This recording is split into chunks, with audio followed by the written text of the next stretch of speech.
Apa inti pemikiran dari mazhab Sokrat?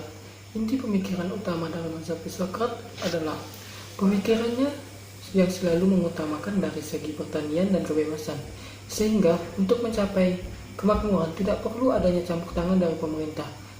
Dan menurut mazhab Sokrat, sumber kekayaan adalah berasal dari alam. Alamlah yang menentukan kehidupan manusia.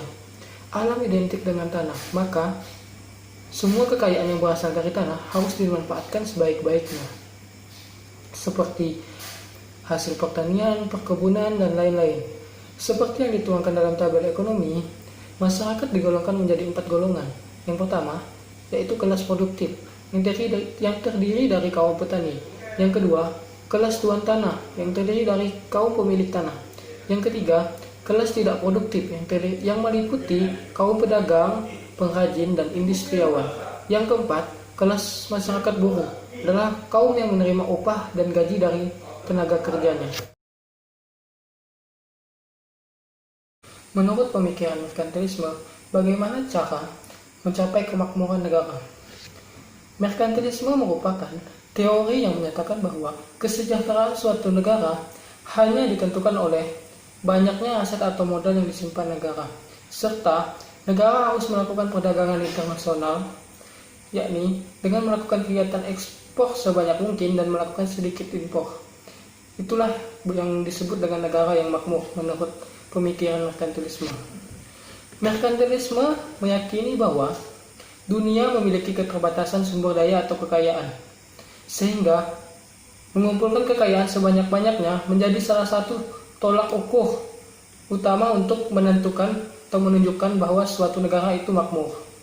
Jadi, bisa ditarik kesimpulan bahwa suatu negara yang dikatakan makmur adalah negara yang memiliki atau mempunyai banyak simpanan kekayaan alam, yaitu seperti emas, tambang, dan lain-lain, serta negara yang banyak melakukan perdagangan internasional dan banyak melakukan kegiatan ekspor dan sedikit melakukan kegiatan impor.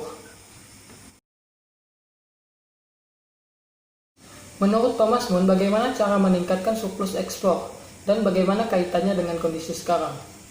Thomas Moon memiliki 2 cara untuk meningkatkan surplus ekspor.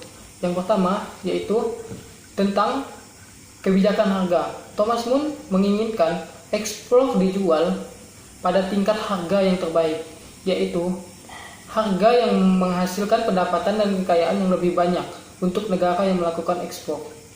Yang kedua, kualitas harga, kualitas barang. Kualitas barang yang lebih baik akan menimbulkan permintaan yang lebih besar di seluruh dunia dan juga akan menimbulkan ekspor yang lebih banyak. Sehingga dengan kualitas barang yang baik akan meningkatkan surplus ekspor di suatu negara. Kaitannya dengan kondisi sekarang hampir sama apa yang dijelaskan dengan Thomas Moon tadi, yaitu negara harus bisa bersaing dengan negara ekspor-ekspor lainnya dengan cara suatu negara membuat produk dengan memiliki keunggulan yang tidak dimiliki oleh negara lain, yakni dengan membuat produk dengan kualitasnya yang bagus dan harganya yang terjangkau. Nah, itu yang bisa dibuat oleh negara untuk meningkatkan surplus ekspornya, yaitu dengan kualitas barang yang baik, memiliki keunggulan dengan harga yang murah.